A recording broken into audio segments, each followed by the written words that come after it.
자, 여러분, 회사 이름은 좀 낯설어도 이 게임은 아마 다들 아실 겁니다. 네, 바로 전 세계를 휩쓴 게임 배틀그라운드의 제작사 크래프톤 얘긴데요.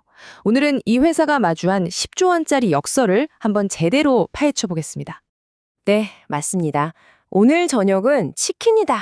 이 말 한마디로 전세배를 그야말로 치킨 열풍에 빠뜨렸던 게임.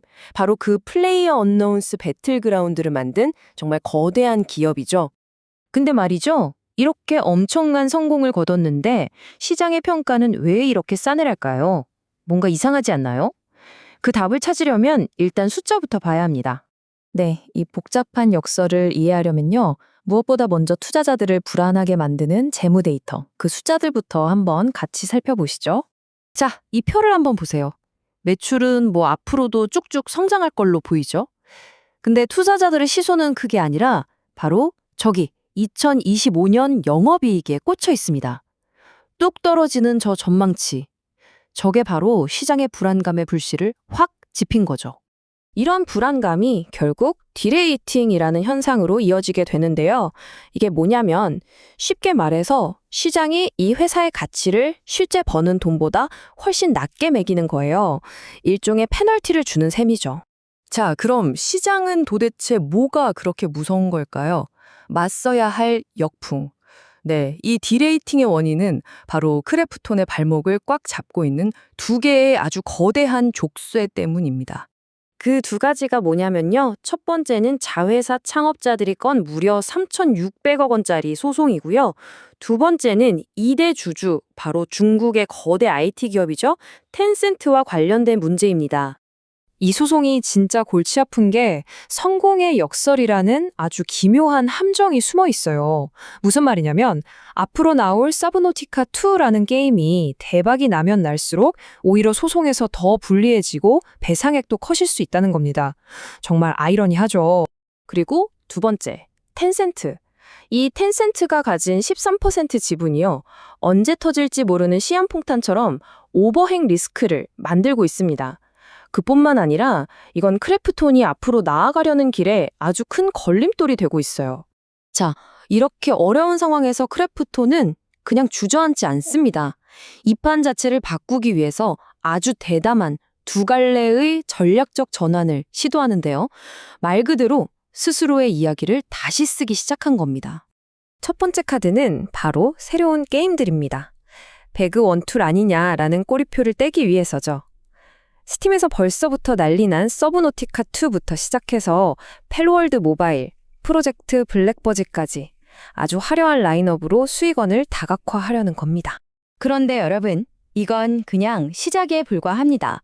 몸풀기죠. 크래프톤이 던진 진짜 승부수는요, 게임 산업의 경계를 완전히 뛰어넘는 훨씬 더 거대한 야망을 담고 있습니다.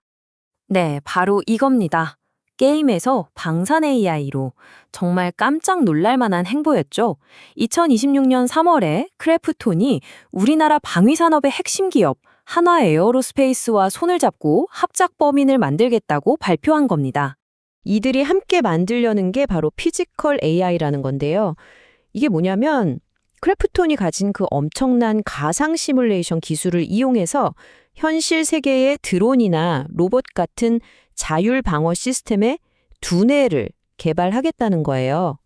여기서 진짜 궁금한 게 이거죠. 아니, 왜 하필 크래프톤이었을까요? NC소프트 같은 다른 대형 게임사도 있는데 말이죠. 답은 바로 기술의 결이 다르다는 데 있습니다. 크래프톤이 배틀그라운드를 만들면서 완성한 심2 리얼, 즉 가상에서 훈련해서 현실에 적용하는 이 기술이야말로 진짜 로봇을 움직이는 AI를 만드는데 가장 핵심적인 기술이었던 겁니다. 그런데 여기서 정말 기가 막힌 한 수가 숨어 있습니다. 이게 그냥 신사업 진출, 여기서 끝나는 게 아니에요. 이 방산 계약이 아까 말씀드렸던 그 가장 큰 골칫덩이, 텐센트 문제를 푸는 마스터키가 된다는 겁니다. 아니, 방산이랑 주주 문제가 무슨 상관이냐고요? 자, 시나리오는 이렇습니다. 먼저 하나와 크래프톤이 함께 펀드를 하나 만듭니다. 근데 이 펀드 규모가 텐센트가 가진 지분 가치랑 거의 딱 맞아요. 그럼 어떻게 하겠어요? 네, 바로 그 펀드로 텐센트 지분 전체를 한 방에 사들이는 겁니다. 시장에 충격도 주지 않고 차이나 리스크라는 아주 큰 문제를 깔끔하게 해결해 버리는 거죠. 자, 이렇게 가장 큰 리스크들이 하나씩 체계적으로 사라지면서 이제 시장에서는 크래프톤을 완전히 새로운 눈으로 봐야 한다. 이런 이야기가 나오기 시작했습니다. 이제 저울의 추가 완전히 기울기 시작한 거죠. 방산 AI라는 엄청난 성장 동력에 텐센트 리스크 해소, 주주 환원 같은 상승 요인들이 아직 남아있는 소송 같은 리스크들을 압도하기 시작한 겁니다. 이게 그냥 느낌이 아니고요. 숫자로도 보입니다. 2027년 예상 PER이 9.6배.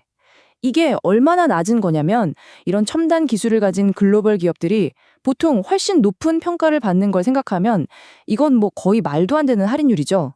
시장이 아직 이 변화를 제대로 값으로 매기지 못하고 있다는 뜻입니다.